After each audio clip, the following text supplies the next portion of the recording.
Donc voilà, après une semaine. Une semaine à Saint-Rosé, Tortuguero et Portobierro. Et on est de retour dans la finca où on a commencé notre premier vlog. Ça fait 2 jours qu'on est là et qu'on travaille dans la finca. Et demain on retourne en voilier avec Christopher et Lorena parce qu'on les a invités à passer une nuit au bateau. Ils vont nous redéposer à Golfito et on va essayer de filmer tout ça, filmer aussi le transport du café. Merci beaucoup aux 30 personnes qui ont acheté du café. Donc c'est grave cool, ça a super bien marché. Voilà, on va essayer de vous montrer un petit peu les étapes. Si on arrive à suivre Christopher qui est vraiment à fond. Allez, c'est parti.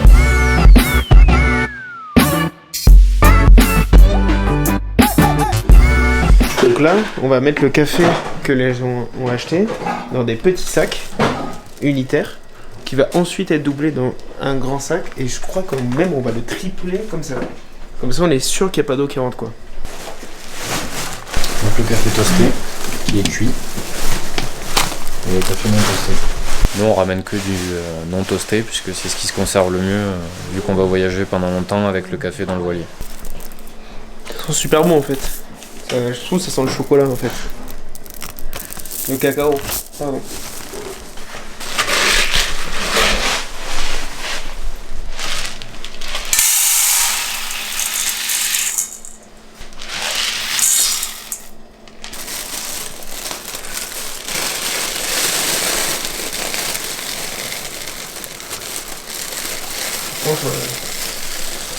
S'il faut faire ça 30 fois, la chaîne est terminée en fait. Echar 2 kilos por bolsa.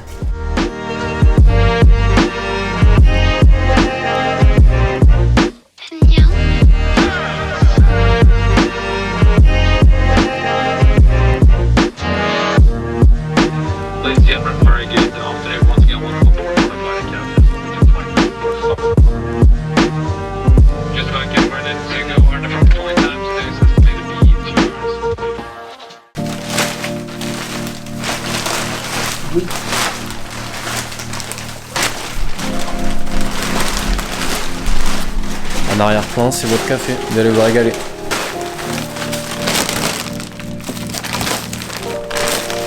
C'est un tartine quoi.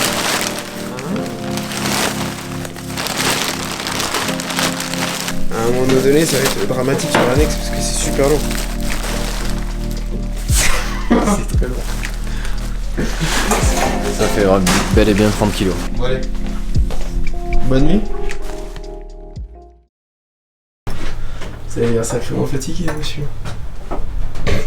Ça fait venir la vie, monsieur.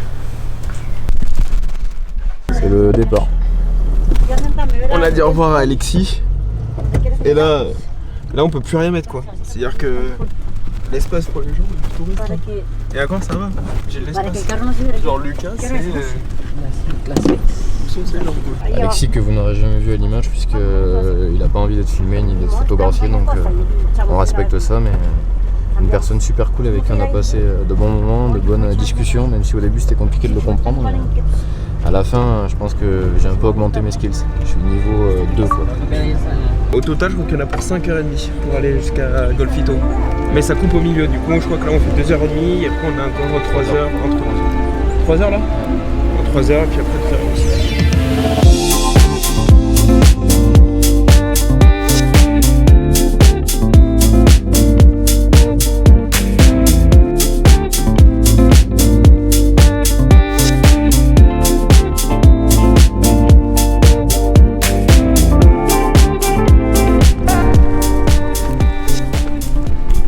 Voilà, vous le reconnaissez, il fait super chaud, mais bon, on y est, enfin le voilier. On est explosé par le voyage.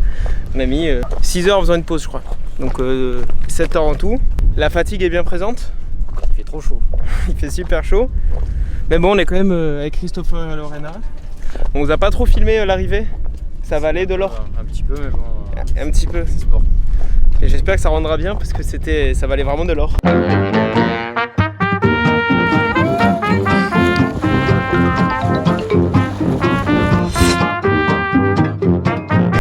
Qui est en train de cuisiner déjà, elle a pas perdu de temps et on va manger puisqu'il est 13h je crois. 15h. 15h, bon, voilà.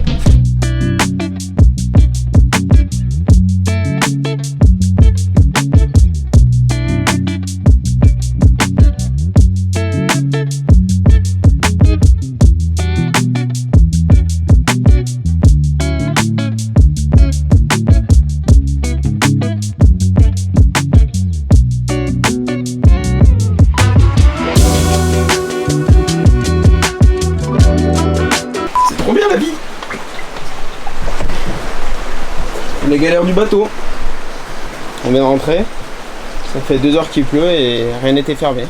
Donc du coup, c'est atelier écopage pour notre plus grand malheur. Tout est trempé. La chambre d'Emilien, la cuisine c'est un dégât. Tout en dessous là du plancher, ce que fait Lucas, c'est rempli de flotte.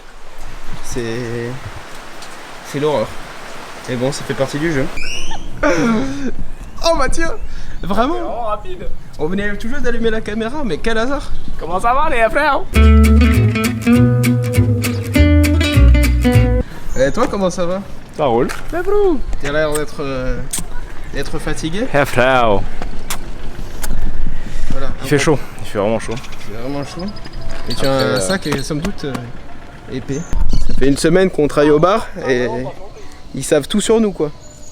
Non, ça n'a pas changé. Si, il ne pleut pas ce soir. Attends. Parle pas trop vite.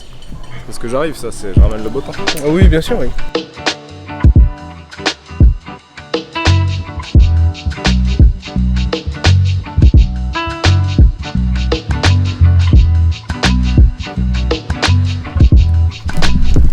Tout le monde. Bon bah il est 7h38 du mat. Ça fait déjà 1 heure, au moins 1 heure qu'Emile est réveillé. Ce mec c'est un malade. Voilà, il est de retour, c'est bon, c'est parti quoi. Donc en fait il bricole déjà sur le bateau. Ça va gros malade? Déjà réveillé? Mais il est 7h30. Mais il fait chaud après. C'est-à-dire que là quand même monsieur, vous avez commencé, il était 6h30 même pas. Ouais, je me réveille à 6h. Et déjà t'as mis un réveil? C'est une bonne heure ça. Monsieur? Bah, attends, mais Nodi m'avait manqué, il faut que je prenne soin de lui. Ah bah je vois ça ouais.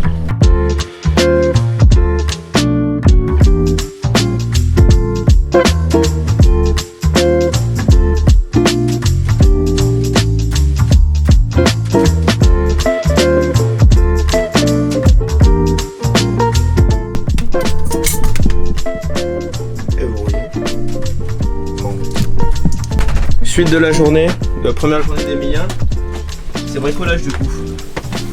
Bah oui, ça nous avait manqué. Enfin, C'est-à-dire qu'il faut bien préparer ce bateau à un moment donné pour traverser le Pacifique. C'est une bonne remarque en effet. Donc là pour Emilien c'est réinstalle tous les bouts. Parce que c'est lui qui sait bien faire. Et moi je fais des lecs en fait comme d'hab, c'est-à-dire que vraiment mon taf dans le bateau c'est vraiment 100% électricité. C'est sa petite cage. Une installation somme toute simple. On dirait que c'est le bordel, mais en vrai c'est plutôt bien fait. Donc voilà, des petits rébricolages des lecs. Lucas lui il est allé à la terre pour bosser. Moi j'avais fini les lecs, en fait je peux plus trop avancer. Donc je vais aller finir d'aider Emilien, qui ne doit pas trop tarder vu qu'il doit aller à la poste à un moment donné quand même. Voilà. Il est vrai. Comme vous pouvez le voir, il fait super chaud. Et on avance dans la préparation. Donc moi travail des lecs et puis dehors ça a quand même pas mal changé. Maintenant on a une voile. Donc là ce matin, je travaille encore sur le bateau pour Emilien. Donc il a monté le génois, les différents bouts qu'il y a ici. Et moi j'ai bossé sur les lecs à mon petit rythme. Et là je vais faire l'inventaire de la bouffe parce que c'est un truc qui est hyper important quand tu prépares le voyage. C'est vraiment de savoir exactement ce que tu as dans tes coffres à manger pour ensuite faire des courses en conséquence. Là on part pour 1 mois et demi et donc faut pas déconner sur ça. Alors je vous montre ça un peu. Voici à quoi ressemble le stock de bouffe. Donc il y a pareil de l'autre côté. Ici c'est vraiment le stock de produits sucrés, les bocaux. Donc là des bocaux pour avoir de quoi manger. Et puis après du riz ici, les livres, les quelques livres qu'on a. On en a aussi rempli là-bas.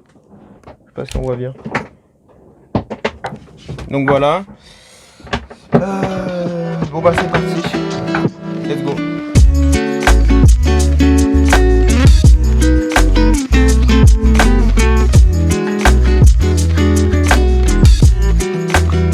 Là, Emilien il fait la tâche à coup chiant, c'est-à-dire gratter la coque. Avec sa spatule, c'est super long. Moi je travaille dans le bateau et donc là lui il fait ce travail là et honnêtement il y a vraiment beaucoup d'algues. C'est toujours pareil, T'as bientôt fini du coup? Ça va, j'ai bientôt fini. Yes. Il fait chaud. Pour l'instant, j'ai pas de crocodile qui m'a mordu, ça va. Ah, Ni de requin. ben, c'est tout à fait bonheur ça. Donc on a fini l'inventaire, on a tout noté dans les téléphones. Et là maintenant à 3 on va essayer de faire les courses parce qu'on a environ 12 tonnes. Ouais c'est ça, beaucoup de choses. Donc 135 œufs. 135 œufs ouais. 10 kg de riz. 10 kg de riz, enfin bon. 5 kg de lentilles. Ouais. On va vider le magasin. Et les portefeuilles. Ah oui. Donnez.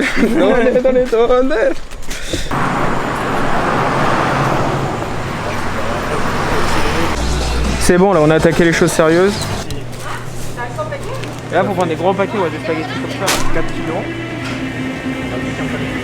4 kilos. Ça va, il faut dormir là non?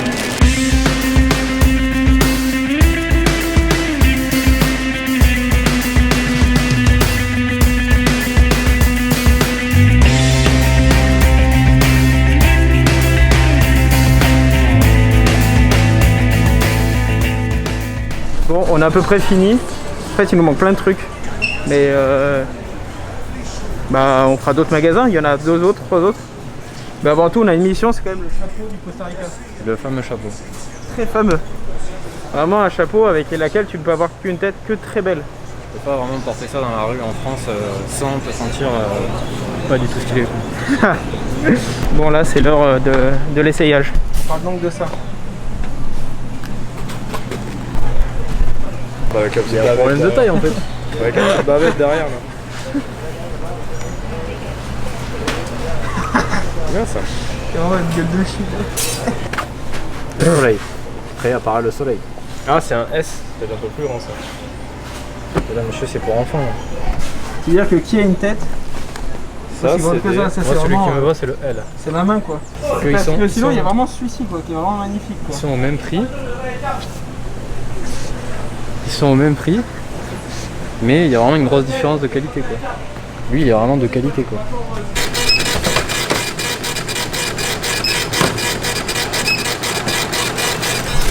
Ça s'arrête jamais en fait. Les courses sont faites. Ça pique à la caisse, mais ça va en vrai. Et voilà tout ce qu'on a. C'est des cartons, on prend pas bien compte. Tout par rapport à la main quoi. C'est retour au bateau, tout rangé, puis voilà. Gracias. Là c'est celui qui pique là. 252 000 colonnes. À peu près 300 balles quoi, 300 je sais pas combien. Vu que ça fait une grosse dépense, il nous transporte avec la voiture pour directement nous ramener au port. Donc ça c'est cool ça.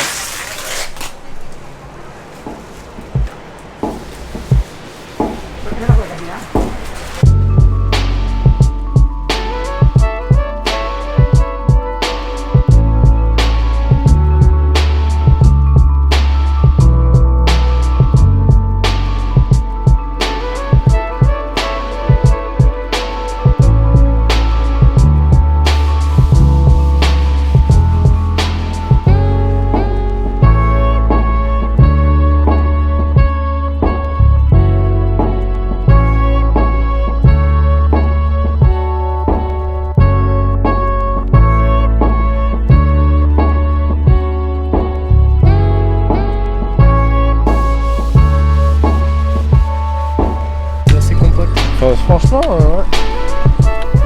Quand on aura ça dans le ventre, ça ira mieux quand même. Donc il est toujours aussi beau. Bon, maintenant, il va falloir charger tout ça dans l'annexe pour l'amener jusqu'au bateau. Sachant qu'on a des cartons et que l'annexe est remplie d'eau, bien sûr, parce qu'il pleut tout le temps. Là du coup on monte à 2, il y en a un qui vienne sur le bateau.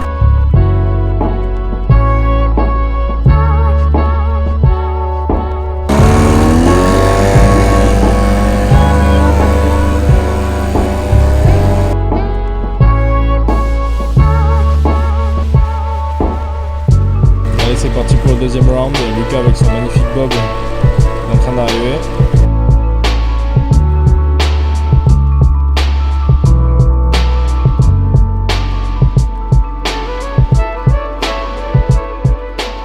Bon, C'est bien plat. Hein. On voit pas très bien avec l'ombre. Ah là on voit beaucoup mieux. Waouh! Je pense que vous vous rendez compte avec la luminosité que ça a duré longtemps quoi. Mais bon, au moins c'est rangé. C'est rangé. Et l'autre côté on va vous le montrer. Bah là il y a... c'est bon là, les boîtes il y en a assez. C'est de quoi manger pendant visiblement 5-6 jours quoi, max. Vraiment pas plus. Finalement si tu fais les fêtes de Bayonne, c'est ce que tu manges hein, en termes de jambon. C'est les fêtes de Bayonne ici. Bon, on arrive au bout du vlog, content d'avoir pu vous montrer un petit peu la préparation du bateau, comment on s'organise pour préparer cette Transpacifique. La Transpacifique qui va durer à peu près 6 semaines si tout va bien. On a prévu jusqu'à 8 semaines de nourriture et d'eau à bord. On a quand même pas mal de kilomètres à faire. On a 1000 milles de plus, donc 1800 km de plus que la Transatlantique. On a prévu donc de prendre sud-ouest au début pour essayer de récupérer des courants et du vent et ensuite aller vers les Galapagos, passer au nord des Galapagos et ensuite faire plein ouest vers les Marquises avec normalement les alizés du sud-est et une température un petit peu plus fraîche on espère. On est plutôt prêt, impatient de repartir finalement parce qu'on est impatient d'arriver, ça va être beaucoup de temps. Mais bon de toute façon on va vous partager ça à travers les hebdos que normalement on va pouvoir continuer d'envoyer grâce à Lucas. Du coup voilà, content de voir que ça vous ait plu les vlogs, on essaie de refaire ça au plus rapidement possible. Et on se retrouve très rapidement sur jape.fr et sur tous nos réseaux sociaux. Allez, tchuss, afro.